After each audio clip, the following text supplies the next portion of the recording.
Кыргыз элинин дүйнөлүк цивилизациянын рухий кенчине кошкон салымы О Зеки поэзиясы, сөз менен 1000 жылдап сай медереп сактап келаткан даңазалуу рухий туу чокусу Манас эпосы. Алардын арасынан айткан Манасы кагаз бетине түшүрүлүп, чыгармачылык мурасына илимий изилденген баа берилип, Алп Манасчы наамына атагандардын бири Сагынбай Орозбаков. Манас эпосунун илимге Сагынбайдын варианты деген ат менен белгилүү болгон тексттерин кагаз бетине түшүрүү, жазып алуу аркылуу жүзөгө ашырылган фиксациясы 1922 жылы башталып, 4 жылдан ашуун убакытка созулуп, 1926 жылдын август айында бүткөн. Негизги катчынын милдетин кесиби боюнча мектеп мугалими Ыбырай Абдрахманов аткарган. Акыркы документтер жана Кыргыз Илимдер академиясындагы Чыңгыз Айтматов атындагы Тил жана Адабият институтунун кол жазмалар фондусунда сакталып турган түп нускалар менен далилденген бул фактыга эч ким күмөн кылбаганы менен Манаска байланыштуу жарык көргөн кол жазма түрүндөгү көптөгөн эмгектерде Сагынбайдын вариантын жаздыруу демилгесин көтөргөн, ишти уюштурган, жетекчилик кылган адамдар, уюм мекемелер жөнүндө ар түркүн ой жоромолдор орун алган.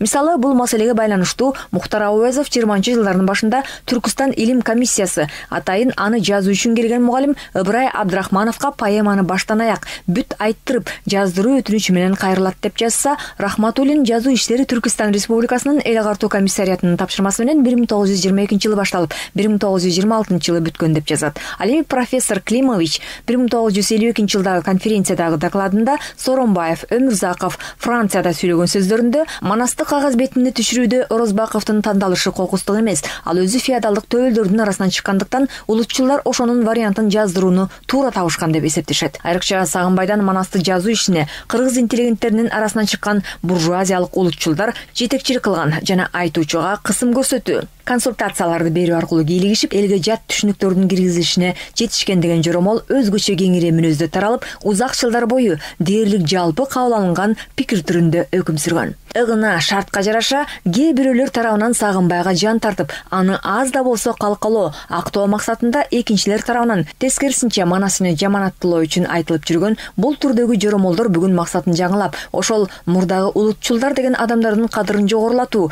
өзгөчө эмгегин, наркын баалоо үчүн кызмат өтөп улантылып жатат. Анткени Сагынбай Орозбаковдун оозунан жазып алганына башталышына 100 жыл болуп атат.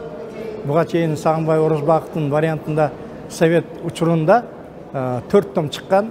Анын башкы редактору Чыңгыз Төрөкулович Айтматов болгон. Кийин академиялык басылмасын 92 жылдардан баштап Самар Мусаев жетектеп, анын ичинде Эшеналы Кырбашев, Райкул Сарыпбеков,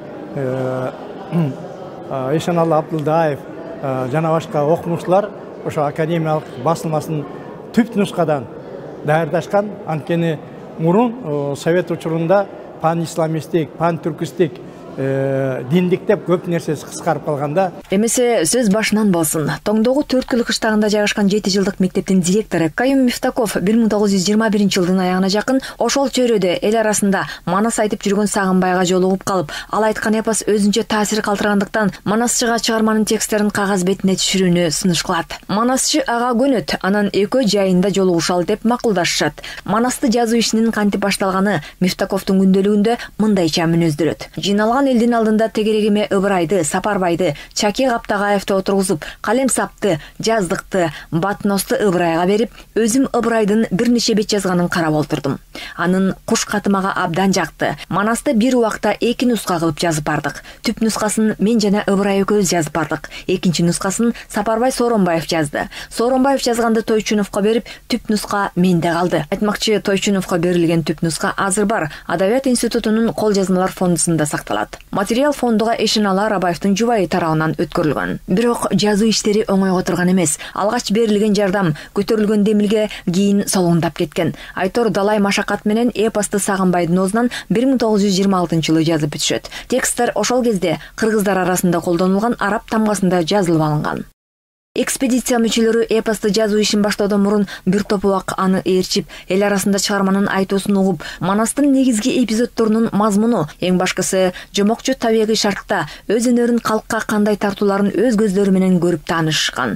Тексттерди жазууга киришүүдө жомокчуну аудиториясынан бөлүп, жасалма шартка дуушарлабай, көпчүлүк эл алдында ал мурда кандай айтып жүрсө, ошол көндүм адатын бузбай турган абалда иштешкен. Албетте, бир нече адамдын жазууга камданып алдында отуруусу Манасчыны алгач алгач ыңгайсыз абалга дуушар кылган чыгар. Бирок мындай шарт манасчыны катчы менен көзмө-көз бир бөлмөгө коюп, лабораториялык ыкта иш алып барууга караганда алда канча дурус экенинде күмөн жок. Текст жазуу иши бир эле жерде жүргүзүлбөй, манасчынын салттык турмушуна жакын мүнөздөгү шартта эл кыдырып, улам жаңы аудиторияда жүргүзүлгөн. Сагынбай Орозбаковдон жазылып алынган тексттер Манас эпосунун окуяларын баштан аяк толук жана кеңири баяндаган илимге белгилүү биринчи факт. Негизинен анын оозунан 180 миң сапыр жазылып алган. Анын ошо 175 миң сабын академиялык басылма кылып, түшүндүрмө сөздүктөрдү берип, илимий баа берип туруп, анан 92 жылы башталган иш 2015 жылы толук окурмандарга 9 болуп жеткен. Бирок ал өтө нускасы аз болгондуктан, өзгөчө илимий кызматтерге тиешелүү болгондуктан биз окурмандардын суроосу менен биз Сагынбай Орозбаковдун вариантында кайрадан мынакей текстин жарыяладык. Мына азыр алгач жолу бүгүн алып отурам. 4 том кылып чыгардык. Сагынбай Орозбаков кылымдарды карткан энчини баштан аяк түгөл жат билип, түбөлүк чыгарманын жарчысы, талыкпаган күлүгү болуп, сейрек касиетти тутуп, улуттук казнабызга теңдешсиз мурас калтырды. Нечен мезгил түркүн замандын элегинен өтүп, өзүбүзгө жеткен ыйык мурас, руханий жибек жолдун мазмунун, дүйнөлүк адабият менен маданиятта ээлеген ордун аныктап көргөзүп, жеткиликтүү чагылдыруу үчүн түмөндөгөн иш жасоо улам кийинки кыргыз урпагынын милдети.